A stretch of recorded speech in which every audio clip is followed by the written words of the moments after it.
Exercise to reduce breast size असं ज्यावेळेस तुम्ही सर्च करता त्यावेळेस मला असंख्य व्हिडिओजचं सजेशन येतं.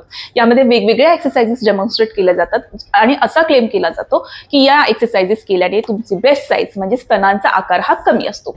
यामधले काही व्हिडिओज हे ऑथेंटिक व्हिडिओज असतात जे एक्सरसाइज दाखवतात आणि काही युजलेस व्हिडिओज असतात. मलाही बऱ्याच यंग मुली हा प्रश्न विचारतात की अशी कुठली एक्सरसाइज आहे का जी केल्यामुळे ब्रेस्ट साईज म्हणजे स्तनांचा आकार जो आहे तो कमी होईल. आणि काही जणींचा असाही प्रश्न असतो की अशी कुठली एक्सरसाइज आहे का जी केल्याने ब्रेस्ट साईज वाढेल. याबद्दलच बोलणार आहोत आपण आजच्या व्हिडिओमध्ये. आपण जर ब्रेस्ट अनॅटमी किंवा स्तनांचं स्ट्रक्चर जर आपण पाहिलं तर मेन 3 कॉम्पोनंट असतात. सर्वात आधी चेस्ट वॉल, त्याच्यावरती असतात चेस्ट मसल्स, यांना पेक्टोरलिस मसल्स म्हणतात आणि त्यासोबतच असतात लिगमेंट्स आणि लिगमेंट्सच्या नंतर असतात ब्रेस्ट टिश्यू. हे ब्रेस्ट टिश्यू बनलेले असतात ऍडिपोज टिश्यूनी किंवा फॅट टिश्यूनी, म्हणजेच ही चरबी असते किंवा मेद असतो. सो मेन ब्रेस्ट टिश्यूच्या खाली असणारे मसल्स आणि लिगमेंट्स काय करतात, ब्रेस्टला एक स्ट्रक्चर देतात आणि सपोर्ट देतात. ज्यावेळेस तुम्ही कुठलीही चेस्ट एक्सरसाइज करता, फॉर एक्झाम्पल तुम्ही पुशअप्स करता, ज्याला दंड म्हणतात मराठीमध्ये, किंवा तुम्ही डंबल प्रेस करत असाल, पेक फ्लाईज करत असाल, अशा ज्यावेळेस तुम्ही चेस्ट एक्सरसाइजेस करता त्यावेळेस त्या एक्सरसाइजेस मेनली टार्गेट करतात चेस्ट मसल्स किंवा पेक्टोरलिस मसल्सला आणि त्यासोबतच थोडाफार त्याचा इम्पॅक्ट होतो लिगमेंट्सवर. आणि जे काही ऍडिपोज टिश्यू आहे, जे काही ब्रेस्ट टिश्यू आहे त्याच्यावर एक्सरसाइजचा काहीही परिणाम होत नाही. चेस्ट मधले मसल्स आणि लिगमेंट्स याच्यावरतीच त्याचा इम्पॅक्ट पडतो. मसल्स आणि लिगमेंट्स स्ट्रॉंग झाल्यामुळे ब्रेस्टला एक टाईपचं लिफ्ट मिळतं किंवा स्ट्रक्चर मिळतं किंवा शेप इम्प्रूव्ह होतो. या पलीकडे काहीही होत नाही.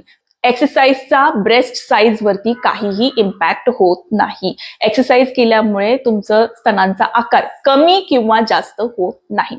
मग याचा अर्थ असा आहे का की चेस्ट एक्सरसाइजेस करूच नाही, याचा काही उपयोगच नाही? असं नाहीये. अशा लेडीज ज्यांना हेवी ब्रेस्ट आहेत त्यांनी तर नक्कीच चेस्ट एक्सरसाइजेस करायला हवेत. ज्यांना हेवी ब्रेस्ट आहेत अशा लेडीजना बॅक पेन किंवा शोल्डर पेन होणं हे खूप कॉमन आहे आणि ज्या वेळेस तुम्ही अशा एक्सरसाइजेस करता ज्या चेस्टला टार्गेट करता त्यावेळेस जरी ब्रेस्ट टिश्यू इम्पॅक्ट होत नसला तरी त्याच्या आजूबाजूचे मसल्स जे आहेत ते ट्रेन होतात आणि ते स्ट्रॉंग होतात आणि हे मसल्स स्ट्रॉंग झाल्यामुळे शोल्डर पेन किंवा बॅक पेन जे होतं हेवी ब्रेस्ट असणाऱ्या महिलांना ते कमी होतं. सो जरी एक्सरसाइज केल्यामुळे ब्रेस्ट साईज कमी किंवा जास्त होत नसेल तरीही एक्सरसाइज करणं इम्पॉर्टंट आहे. सो एक्सरसाइजने तर ब्रेस्ट साईज कमी होणार नाही. मग नॅचरली आपली ब्रेस्ट साईज कमी करण्याचा दुसरा कुठला पर्यायच नाही का? फक्त सर्जरी फक्त एवढाच पर्याय आहे? नाही, तसं नाहीये. जसं आपण आधी पाहिलं की ब्रेस्ट टिश्यू हा मेन आहे फॅट टिश्यू किंवा ऍडिपोज टिश्यू आणि फॅट किंवा चरबी कमी करणं म्हणजेच काय, वजन कमी करणं. जर तुम्हाला ब्रेस्ट साईज कमी करायचं असेल तर ओव्हरऑल बॉडी मधलं फॅट पर्सेंटेज तुम्हाला कमी करावं लागेल, म्हणजेच वजन कमी करावं लागेल. आणि या उलट जर तुम्हाला ब्रेस्ट साईज वाढवायचं असेल तर तुम्हाला वजन वाढवावं लागेल. सो जर तुम्हाला नॅचरली ब्रेस्ट साईज रिड्यूस करायचं असेल तर तुम्हाला वेट लॉस करावं लागेल, वजन कमी करावं लागेल. यासाठी तुम्ही एक calorie deficit diet plan follow करावा लागेल. या संदर्भात एक व्हिडिओ मी ऑलरेडी चॅनलवरती पोस्ट केलेला आहे, त्याची लिंक मी डिस्क्रिप्शन बॉक्समध्ये देईल, ती तुम्ही जाऊन नक्की चेकआउट करा. सो येस, तुम्हाला नॅचरली ब्रेस्ट साईज रिड्यूस करता येईल, बट अनफॉर्च्युनेटली एक्सरसाइजमुळे ब्रेस्ट साईज कमी किंवा जास्त होत नाही. एक्सरसाइजमुळे ब्रेस्ट थोडेफार लिफ्टेड दिसू शकतात, थोडंफार स्ट्रक्चर येऊ शकतं, बट साईज कमी किंवा जास्त होत नाही.